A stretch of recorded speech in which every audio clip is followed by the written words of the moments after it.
really amazing that she was able to build a bridge. But, Kanye wearing MAGA hats and things like that, I don't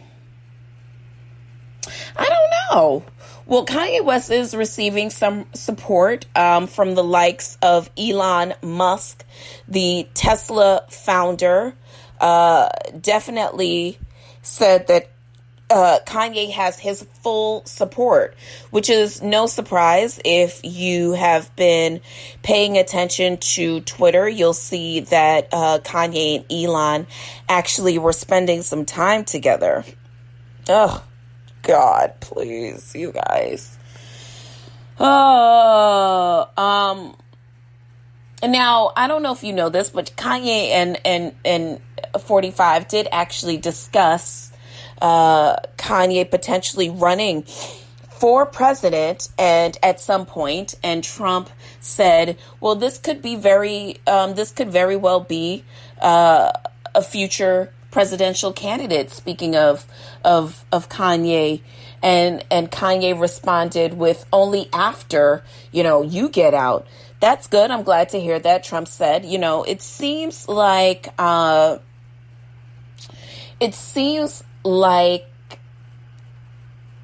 Kanye West also, much like Terry Crews, is interested in, shifting opinions. It is of my opinion a lot of time that there are some people who are a distraction. You ever been around those people before?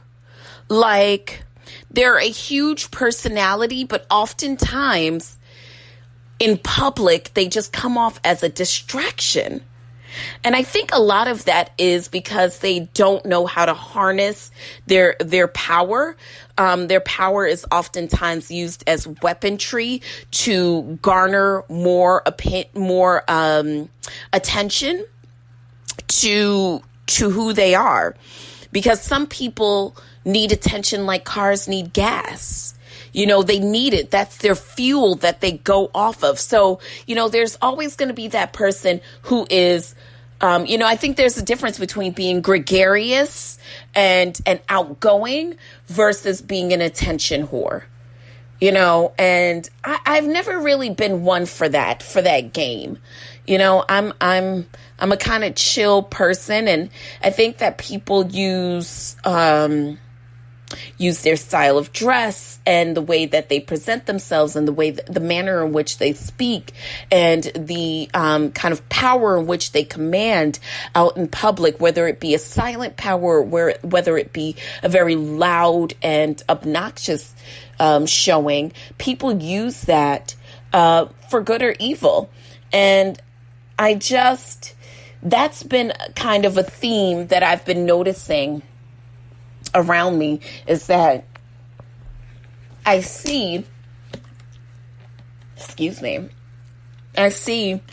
a lot of people around who have a great potential to command attention in any given space, and who would rather use that to be just messy. My opinion. What do I know? I'm just a 40-something-year-old woman out here in these streets. Have you guys listened to the new Pop Smoke album? I haven't been able to bring myself to listen to the posthumous release by Pop Smoke, but it is my understanding that the album boasts something of, I think 19 songs overall, and there's some features from DaBaby, Lil Baby, 50 Cent, Quavo, Rowdy Rebel, Future, Sway Lee, Tyga, King Combs. So 19 tracks, and I've just been seeing from a lot of people that it has been pretty difficult to digest the album when you listen to some of the words that he's saying, and it's it's dope on one hand because, he's a Brooklyn drill rapper who really ushered in a particular style of hip hop that is dominating right now. And, he's surrounded by other rappers, Lil TJ, I think his name is Smooth L of New Apollo fame, and just a host of Brooklyn and New York City drill artist. And I mean, Pop Smoke certainly caught my attention very early on with Dior and Welcome to the Party. And so rest in peace to Pop Smoke, and continue rest in peace to Breonna Taylor. Of course, there is not much ado happening here in terms of have the killers who shot Breonna Taylor, have they been brought to justice? I think that Ahmaud Arbery, George Floyd, the young man out in Colorado, I have been feeling like I can no longer watch a lot of these videos. And I've been saying this for quite some time, but it's become disturbing to me. I think that I'm I'm at a point right now where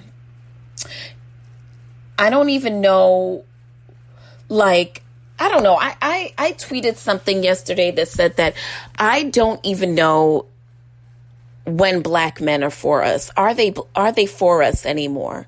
Where are we at as a community? Because not only am I concerned with whether or not our fight for fair and equitable treatment means that even amongst each other, black men, we need to be ensuring that we're on equal footing. This is not about you just being able, and this is specifically for cisgendered, heterosexual black men. I love you. I support you.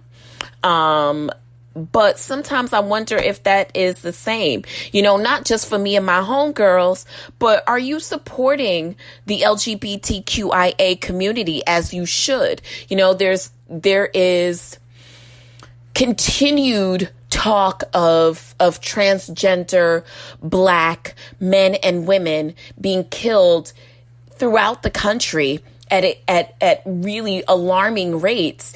And we still don't know what happened to Leanne at Rikers Island and how she was killed. So, I want to say that I love the signs in the street. I love all of those things. Every city we go, there's a Martin Luther King Boulevard. I could remember working on the store opening team for the Yellow Bags, Forever 21. And, I can remember having a joke with my boss at the time that, every city we would visit, the one street we wanted to stay off of was MLK. Like, once you got to MLK, bitch, you knew it was popping and we was in the wrong part of town. And it was kind of like a running joke at the time, not realizing how toxic that actually was. And I fear that these street paintings will be just that, just another way to quiet us down, just like the NFL is now saying that they're going to play the Black National Anthem. I don't give a fuck if you play the Black National Anthem if Colin Kaepernick still doesn't have a fucking place to work. I don't care. It bothers me and my homegirls that, DC still has the Washington Redskins. But honestly, it's just a team name. And I know that. And I know that it speaks more to kind of the awakening journey that we're on as a society. People saying, well, that's no longer acceptable, and people wanting to go throughout cities, pushing down these great monuments that only speak to the political dysfunction and the systemic dysfunction that exists within our society. So yes, tear the monuments down, but it is nothing if I still am not getting paid the same amount of money that my white counterpart is making. white males and white females, anybody who can pass for white is out here making more money than me, despite my educational background, despite my years of experience. If you're still making more money than someone who is far more experienced and far more educated than you, just based off the fact that you're white, then I don't really give a fuck about a Black Lives Matter street name painting. I don't. I hate to be that girl, and that's just on me. You guys can have whatever you want. You are free to love whatever you want. That's totally fine. Speaking of free to love, all right, so I'm going to have an honest moment with you guys because we're friends, and friends tell each other things. And here's the thing that I'd like to tell you. All right, so, I share with you when everything is great and, I've gotten back on the dirty girl apps. Yes, I have. Judge your mother about it. Now, picture it. Sicily, 1962. A young black girl. No. Okay. Now, the reason why I've gotten back on the apps is because, I feel like I want to be serious about truly dating. Like, not having a man, but just dating. I feel like this is a weird time for that because you don't know who got the Rona, and Rona cases is rising, and you bitches still want to go to Atlanta. Y'all still want to go to the compound and try to break bottles over niggas' heads. Did y'all see that? You bitches still want to go. Y'all went down to Florida and you mucked it up with your goddamn Fashion Nova outfits. Fashion Nova for him. You went down there, you mucked shit up. And you put on your Louis Vuitton bag and your H&M jeans, and you went down there and you just fucked everything up. So now Rona's on the rise in Florida, so we can't go down there. So,